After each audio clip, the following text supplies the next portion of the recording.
tous, toujours en direct de l'Armada à Rouen, sous le tipi des initiatives positives. On va continuer avec un témoignage, les entreprises s'engagent, les entreprises normandes. Un engagement fort en transition écologique. Et là, nous allons parler de l'entreprise et de la biodiversité. Et pour ce sujet, nous accueillons Cécile Goubeau, de la société Elitech Group dans l'Orne. Bonjour Cécile. Bonjour Magali. Pouvez-vous nous présenter votre entreprise? Et ben donc, la société Elitech fabrique des réactifs pour doser votre sang dans les laboratoires d'analyse médicale. Et sur le site de C que je dirige, on fabrique des tests dans le domaine de la biochimie. Et alors, c'est quoi le lien avec la biodiversité, Cécile? Alors, il n'est pas direct. On a commencé à se lancer un petit peu dans les démarches de RSE il y a 2-3 ans. On a commencé par tout ce qui était réduction des énergies. Pour entraîner le personnel, on a beaucoup axé aussi sur le bien-être au travail, le lien, et on a vu qu'après la Covid, parce qu'on n'a jamais fermé, c'était absolument vital de prendre du temps, de resserrer les liens.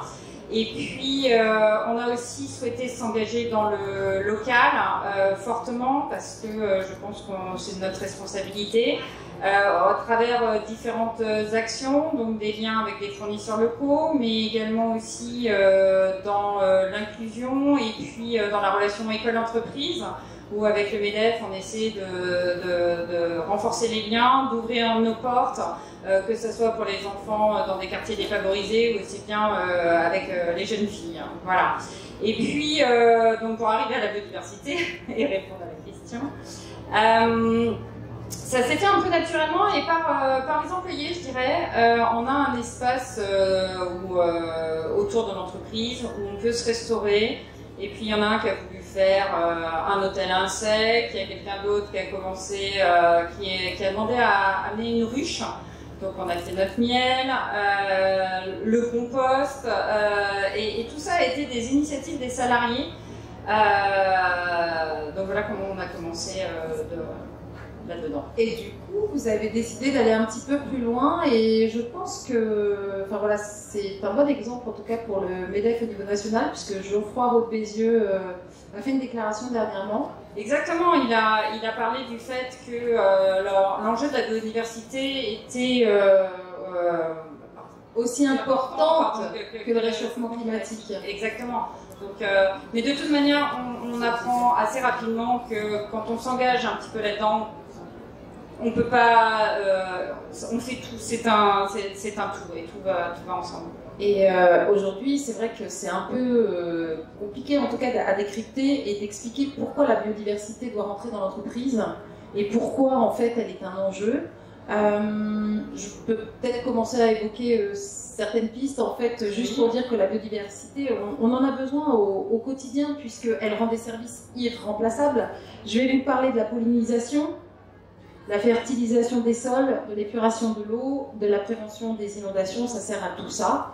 Et alors c'est vrai qu'on ne s'en rend pas compte forcément immédiatement, sauf que sans ça on peut être privé effectivement d'oxygène, et on le voit avec les pollutions, donc ça peut être un danger pour l'humain. Qui dit manque de pollinisation, ben, à un moment donné c'est la chaîne alimentaire qui va se rompre avec des manques. La biodiversité rentre également dans l'élaboration des médicaments, c'est pas à vous Cécile que je vais apprendre ça, et puis dans les matières premières, etc. Cécile, moi j'avais une question à vous poser. Quand il y a eu ces initiatives locales de la part de vos collaborateurs, vous avez décidé d'aller un petit peu plus loin? Oui, effectivement. Donc, comme vous disiez, Magali, au début, on manque un petit peu de moyens, de choses comme ça. Et le MEDEF a mis en place un MOC avec la LPO. Et ça a été la premier point d'entrée. Donc, les salariés ont assisté quand ils voulaient à cette initiation, je dirais. Et puis, c'est là où on a appris les 5 facteurs qui intervenaient dans la biodiversité, dans la destruction qui pouvaient impacter. Donc, on va parler de la destruction des milieux naturels ou leur fragmentation. Ça peut aussi être la surexploitation des espèces sauvages On va parler aussi de la pollution, j'en avais parlé tout à l'heure, donc de l'eau, de l'air, du sol, mais également aussi l'introduction des espèces exotiques et voilà, qui sont envahissantes, qui ont sous poudre de réchauffement climatique, et voilà, on obtient tout ce qui contribue à affecter, à détruire la biodiversité. Donc ça a été ça, c'est-à-dire que vous avez mis à disposition le lien MOOC sur la biodiversité. Exactement. Alors là, franchement, super initiative. Moi, vraiment, j'invite toutes les entreprises, en tout cas, à vous connecter. Vous le retrouverez très facilement. Le MOOC biodiversité de la Ligue de la protection des oiseaux, et puis du MEDEF, et c'est quelques heures uniquement. Oui, et puis ils peuvent le faire quand ils veulent. Donc la formule est vraiment très bien choisie pour rentrer dedans et pour commencer à mettre des mots, à sensibiliser les personnes. Et c'est vrai que quand on se rend compte que dans la Normandie, c'est plus de 2000 hectares par an qui sont détruits, artificialisés. C'est des chiffres qui commencent à marquer et très rapidement les salariés adhèrent aux démarches. Et alors justement, vous avez eu une première initiative que je trouve absolument géniale sur votre secteur dans l'Orne, à côté de Saint-Denis-sur-Sarton. Est-ce que vous pouvez nous en dire un peu plus? Oui, donc il y avait une initiative qui avait été faite de planter des arbres, et donc les sociétés pouvaient s'engager et apporter et financièrement, mais aussi que les salariés puissent le faire. Donc on s'est lancé dans l'aventure, ça fait 2 ans qu'on l'a fait. Une fois par an, on chauffe nos bottes et on va planter les arbres dans la Gadoue, je dirais. Avec les collaborateurs, avec leurs enfants, les maris, les femmes. Voilà, tout le monde. Et donc c'est vraiment un moment très convivial. De toute manière, tout ce qui concerne la terre, le lien avec la nature, c'est très fédérateur. On entraîne vraiment les gens et ça permet des discussions et des découvertes auprès des salariés. Je suis un salarié, on traînait un petit peu au café, il est récemment arrivé. Et c'est lui qui m'a fait un cours sur les orchidées sauvages qu'on avait dans le jardin, qui poussaient. Waouh, c'est passionnant ces petits moments inattendus. Et de voir le collaborateur autrement que Exactement, sur sa performance. Ouais. Nous, on est dans des laboratoires en plus avec des blouses blanches. C'est aseptisé. C'est assez aseptisé, et puis ils ont des masques. Donc c'est compliqué, tandis que là, voilà, ça permet de les découvrir autrement aussi. Et puis Cécile, moi je me souviens, vous aviez évoqué le cas d'une entreprise aussi dans l'Orne, dans les produits laitiers, qui investit énormément pour replanter des haies. Donc c'est la fromagerie Gillot, avec Émilie Fléchard, qui depuis très très longtemps s'est investie pour avoir du lait de qualité rémunéré à leur juste valeur les producteurs. Et elle s'investit énormément pour replanter les haies, ce qui fait complètement du sens par rapport justement au bien-être des bêtes, ce qui se passe avec la chaleur, et donc c'est très cohérent.